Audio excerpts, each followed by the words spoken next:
Abu Hamzah Yusuf Hafidhullah Ta'ala ya, untuk di kesempatan pagi hari tadi ya yang sempat terputus. Kemudian kita akan melanjutkan dengan kelanjutannya ya, yaitu kajian dengan pembahasan nafkahilah anak istrimu dengan yang halal ya. Tetap di 91,8 FM Radio Indah, siaran dakwah Indah Ahlussunnah wal Jamaah. Ya, kita ikuti acara selanjutnya dari studio. Kami yang bertugas mengucapkan selamat mendengarkan. Barakallahu fikum.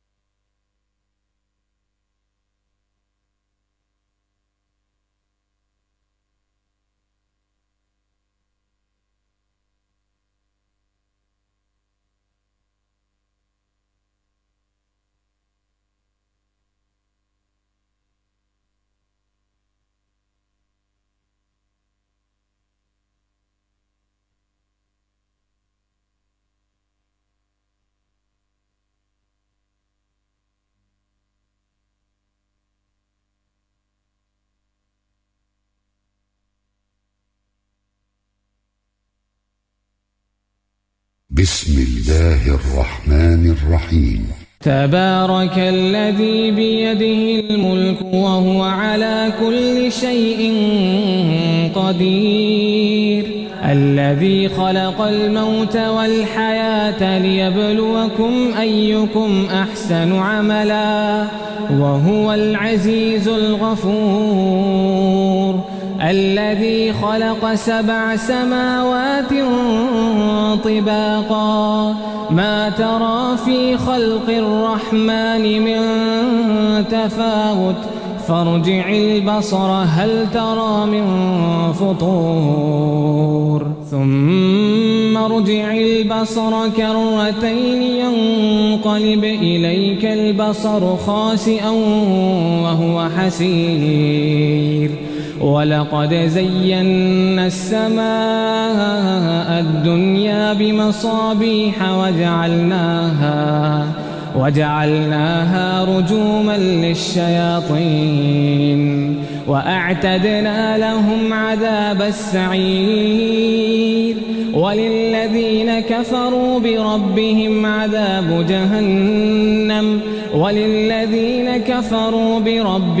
عذاب جهنم وبئس المصير، إذا ألقوا فيها سمعوا لها شهيقا وهي تفور تكاد تميز من الغيظ، كلما ألقي فيها فوج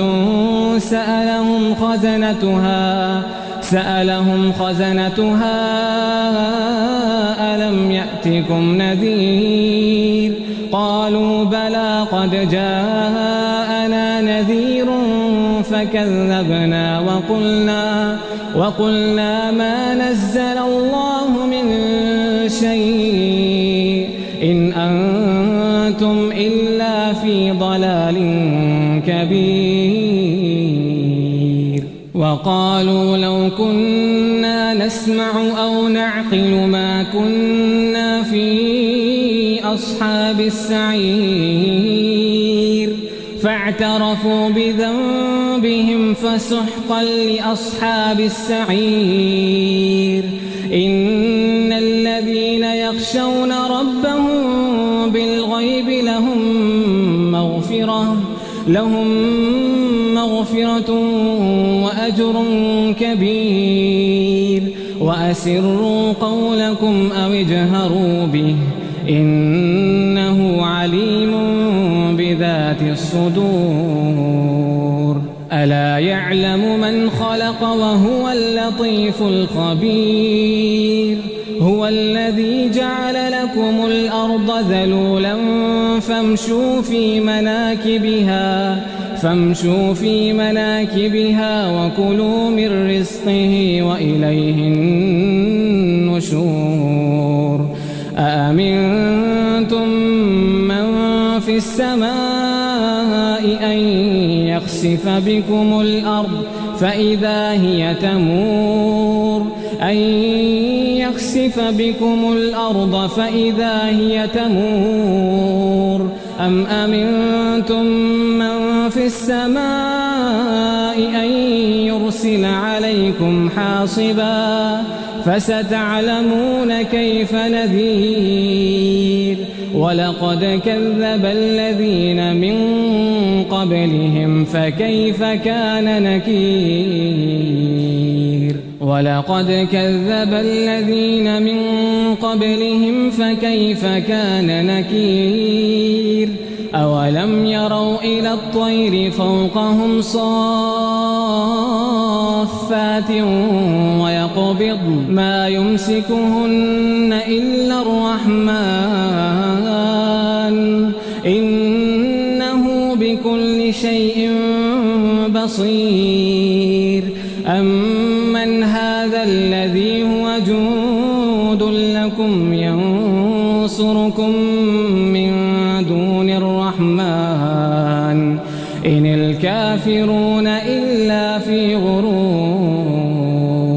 أولم يروا إلى الطير فوقهم صافات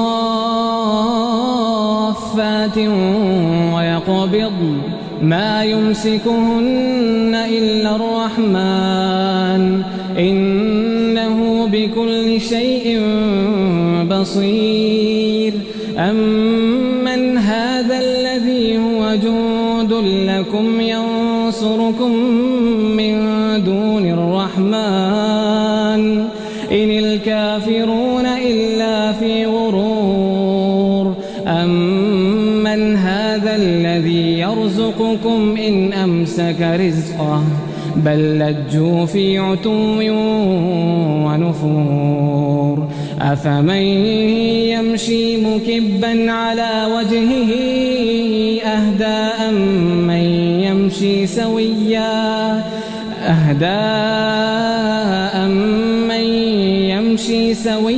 على صراط مستقيم قل هو الذي أنشأكم وجعل لكم السمع والأبصار والأفئدة قليلا ما تشكرون قل هو الذي ذرأكم في الأرض وإليه تحشرون ويقولون متى هذا الوعد إن كنتم صادقين قل إنما العلم عند الله وإنما أنا نذير مبين فلما رأوه زلفة سيئت وجوه الذين كفروا وقيل هذا الذي كنتم به تدعون قل أرأيتم إن أهلكني الله ومن معي أو رحمنا فمن يجير الكافرين من عذاب أليم قل هو الرحمن آمنا به وعليه توكلنا فستعلمون من هو في ضلال مبين قل أرأيتم إن أصبح ماؤكم غورا فمن يأتيكم بماء معين. Indah Siar menyiarkan dakwah Islam yang indah dan mudah, melantunkan suara-suara indah dari Murattal Qur'aniyah. 91,8 FM Radio Indah Siar, siaran dakwah indah Ahlus Sunnah wal Jamaah. Innal hamdalillah nahmaduhu ta'ala wa nasta'inuhu wa nastaghfiruh wa na'udzu billahi min shururi anfusina wa sayyiati a'malina may yahdihillahu fala mudilla lahu wa may yudlil fala hadiya lahu ashhadu an la ilaha illallah wahdahu la sharika lahu وأشهد أن محمدا عبده ورسوله أما بعد إخواني في الدين رحمكم الله. Pada pertemuan tadi kita telah sampaikan 3 wasilah yang dengan itu Allah Subhanahu wa taala akan memberikan kemudahan kepada kita untuk dapat meraih rezeki yang thayyiban, rezeki yang halal. Berikutnya wasilah yang keempat adalah silaturahim, menyambung hubungan kekerabatan atau kekeluargaan. Di dalam hadis riwayat Bukhari, Nabi sallallahu alaihi wa ala alihi wasallam menyatakan, man ahabba an yabsuta lahu fi rizqihi, barang siapa yang ingin rezekinya diluaskan, wa yunsa lahu fi atharihi falyasil rahimah, dan dipanjangkan usianya, maka hendaknya ia menyambung silaturahim. Di dalam hadis ini secara tegas dan jelas Nabi sallallahu alaihi wa ala alihi wasallam menyebutkan bahwa menjaga hubungan silaturahim adalah menjadi salah satu sebab diluaskannya rezeki seseorang. Karena itu kita tidak boleh meremehkan persoalan ini. Kita tidak boleh meremehkan persoalan ini. Ini persoalan yang sangat penting. Bahkan Nabi sallallahu alaihi wa ala alihi wasallam menyebutkan ancaman yang keras bagi siapa saja yang memutuskan silaturahim. La yadkhulul jannata qati'u rahimin. Tidak akan masuk ke dalam jannah orang yang dengan nyata-nyata memutuskan hubungan silaturahim. Perbaiki hubungan kerabat, perbaiki hubungan antar kita satu sama lainnya. Nah, yang kelima, al-infaqu fi sabilillah, berinfak di jalan Allah Azza wa Jalla. Di Quran surat Saba ayat yang ke-399 Allah Subhanahu wa taala menyatakan, wa ma anfaqtum min syai'in fahuwa yukhlifuhu. Apa saja yang kalian infakkan dari sesuatu harta yang kalian miliki, fahuwa yukhlifuhu, maka dia Allah Subhanahu wa taala akan menggantinya. Wa huwa khairur raziqin, dan sesungguhnya dia Allah Subhanahu wa taala adalah zat yang paling baik yang memberi rezeki. Nabi sallallahu alaihi wasallam juga menyatakan dalam sabdanya, hadis riwayat Muslim, ya bna Adam unfik alaik. Wahai bani Adam, anfik. Hadis qudsi. Anfik, berinfaklah, unfik alaika, niscaya aku akan menggantinya untukmu. Maka tidak ada harta yang sia-sia, lepas dengan percuma, yang kita infakkan di jalan Allah Subhanahu wa ta'ala. Jangan pernah berpikir bahwa harta kita kalau diinfakkan berarti akan berkurang, mengurangi rezeki untuk anak dan istri. Tidak.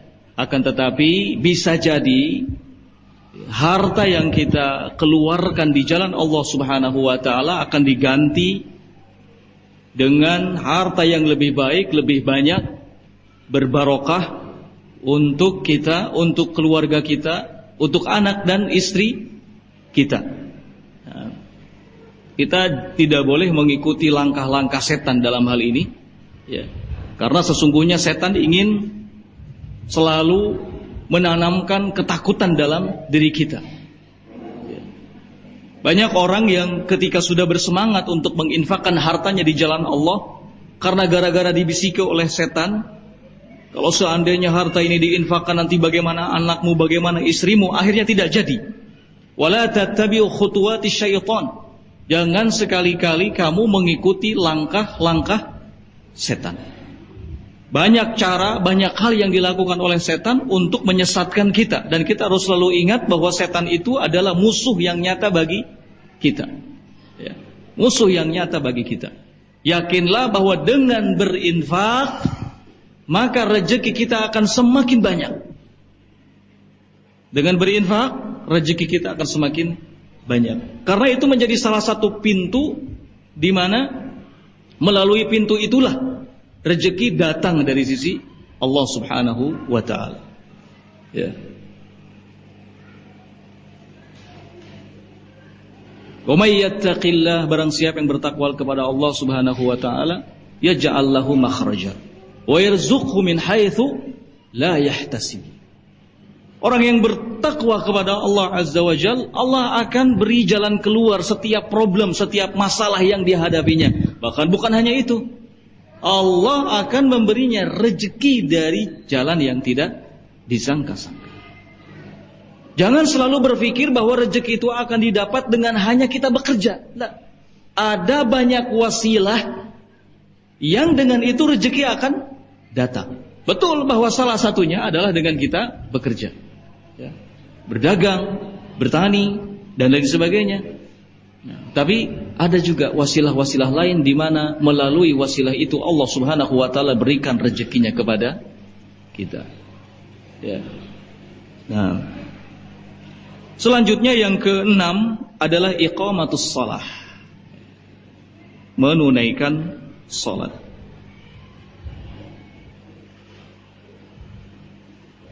Di Quran surat Thaha, Allah Subhanahu wa taala berfirman, wa'mur ahlaka bis-shalah wastabir 'alaiha. Perintahkanlah keluargamu agar menegakkan apa? Salat. Selalu ingatkan keluarga untuk menegakkan salat. Jangan menyepelekan persoalan salat. Salat adalah wasiat yang bisa dikategorikan terakhir disampaikan oleh Nabi sallallahu alaihi wasallam. Agar kita selalu menjaganya. As-salatu wa ma malakat aimanukum. Jaga salat, jaga salat, jaga salat. Salat itu kewajiban yang sangat istimewa karena Allah Subhanahu wa taala menyampaikannya langsung tanpa melalui perantara malaikat Jibril. Beda dengan ibadah-ibadah lain.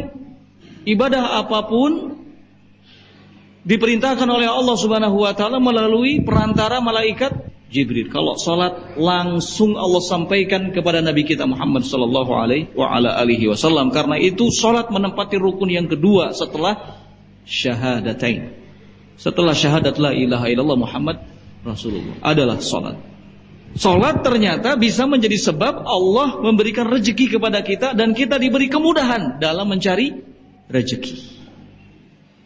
Maka Allah perintahkan agar kita menjaga salat dan agar kita perintahkan kepada keluarga kita untuk menegakkan salat. Wa'mur ahlaka bis-salat wastabir 'alaiha.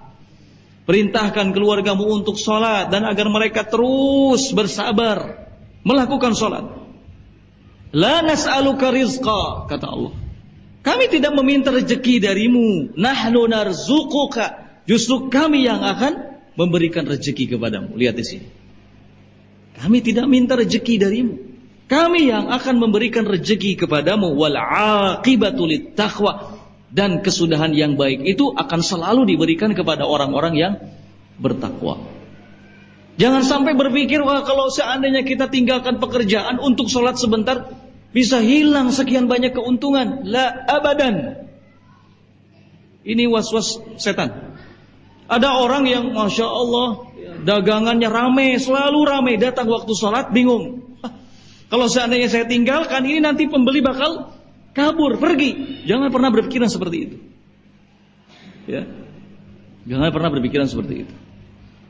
Tinggalkan, tutup, datang waktu sholat, maaf, saya mau sholat dulu sebentar. Kalau mau bersabar nunggu saya sholat, silahkan. Kalaupun tidak, mau beli di warung yang lain, monggo. Atau kalau mau bareng sholat sekalian, ayo. Begitu. Ini sudah datang waktu sholat. Saya harus sholat dulu. Saya harus mendahulukan kewajiban saya kepada Allah Subhanahu wa ta'ala. Ini hanya soal dunia saja. Ya. Tapi hubungan saya dengan Allah, ini soal akhirat. Keselamatan dunia dan akhirat. Kalau untuk urusan ini hanya di dunia saja. Sudah, tinggalkan pergi sholat. Ada kita punya toko, nggak ada salahnya kalau waktu sholat kasih keterangan, tutup sementara, sholat dulu. Hah? Tidak jadi masalah, ya. Biasanya kalau yang semangat itu ketika sepi nggak ada pembeli, sholat dulu. Ketika banyak pembeli, waduh bingung, nggak. Ini gimana ini? Kalau saya ini ditinggalkan, nih tanggung. Transaksi lagi rame-ramenya, lagi seru-serunya, ya kan? Yang ini nawar sekian, yang ini beli ini, yang ini beli itu. Wah. Ingat, kewajiban kita kepada Allah Subhanahu wa ta'ala harus didahulukan. Jangan kalah dengan hanya persoalan-persoalan seperti itu. Bersabar. Sabar. Wal aqibatu littaqwa, kesudahan yang baik itu akan selalu diberikan kepada orang yang bertakwa. Lihat di situ. Al aqibah, kesudahan yang baik. Happy ending, ya enggak? Akan diberikan kepada siapa? Kepada orang-orang yang bertakwa.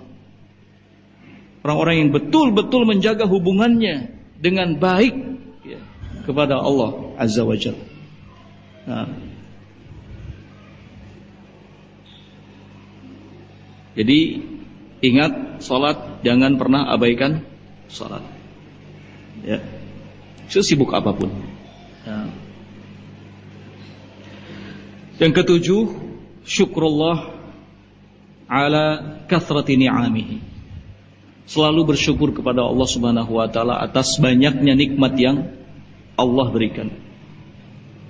Ayatnya sudah kita hafal semua. La in syakartum la azidannakum. Ada janji Allah di situ, ya enggak? Ada janji Allah di situ. La in syakartum la azidannakum. Kalau kalian bersyukur, aku akan tambahkan nikmat itu untuk kalian. Kita harus menjadi orang yang pandai bersyukur, mensyukuri segala hal yang datang dalam kehidupan kita. Ya, jangan lupa bersyukur. Syukur dengan lisan, syukur dengan hati, bersyukur dengan anggota badan. Karena alat untuk bersyukur itu, ya, lisan, ucapan, qaul, amal, perbuatan, dan hati. Ini alat untuk kita bersyukur kepada Allah. Ucapkan alhamdulillah, tingkatkan amal ibadah, ya. Tanamkan keyakinan yang benar, qanaah, merasa cukup atas apa yang datang dan diberikan oleh Allah Subhanahu wa ta'ala. Jangan lupa untuk bersyukur. Dapat rezeki, alhamdulillah, bersyukur kepada Allah Subhanahu wa ta'ala. Nah, tidak kemudian suudzon, berburuk sangka kepada Allah. Apalagi sampai ada perasaan kecewa, mengapa orang-orang kafir dibukakan urusan-urusan dunianya, dimudahkan, sementara saya ini sudah muslim, salafi, tahu sunnah, kok kayak ngono. Kayak seperti ini keadaannya, gimana ini? Jangan pernah punya pikiran seperti itu, ya. Ad-dunya itu sijnul mu'min wa jannatul kafir. Dunia itu penjara bagi seorang mukmin. Ada banyak hal yang tidak boleh dilanggar oleh seorang mukmin, ya. Ada banyak ketetapan yang telah Allah Subhanahu wa ta'ala gariskan yang tidak boleh dilampaui, ya. Kita seorang muslim hidup di dunia ini, ya, tidak lepas dari perintah dan larangan. Apa yang diperintahkan itu yang dikerjakan, apa yang dilarang itu yang dijauhi, ya. Kalau orang-orang kafir tidak mengenal adanya larangan dan perintah, wajar kalau kemudian dunia itu menjadi surga milik mereka. Gak ada istilah yang ini boleh, yang ini tidak boleh. Gak ada dalam kehidupan mereka. Semuanya boleh, ya. Namutu wa nahya wa ma yuhlikuna illa ad-dahr. Kita di dunia ini, kata mereka, hanya hidup, mati, nggak ada yang binasakan kami kecuali apa? Masa. Ya. Kalau kita tidak. Ya. Kita orang-orang yang beriman, meyakini bahwa segala sesuatunya ditetapkan oleh Allah Subhanahu wa taala, diatur oleh Allah Subhanahu wa taala. Dunia adalah ladang bagi akhirat. Dunia adalah tempat untuk kita berbekal diri dengan amalan-amalan, dengan ketaatan-ketaatan, agar berikutnya ketika masuk ke kehidupan setelahnya kita selamat, ya. Diselamatkan oleh Allah Azza wa Jalla. Yang kedelapan adalah aklul malil halal, memakan harta yang halal, memakan makanan yang halal, mengkonsumsi makanan yang halal. Ketika kita selalu perhatian terhadap setiap makanan yang kita konsumsi, setiap harta benda yang kita dapat, maka sesungguhnya itu menjadi wasilah Allah mudahkan kembali, ya, rezeki kita. Karena kebaikan itu selalu melahirkan kebaikan yang berikutnya. Kebaikan itu selalu melahirkan kebaikan yang berikutnya. Kalau kita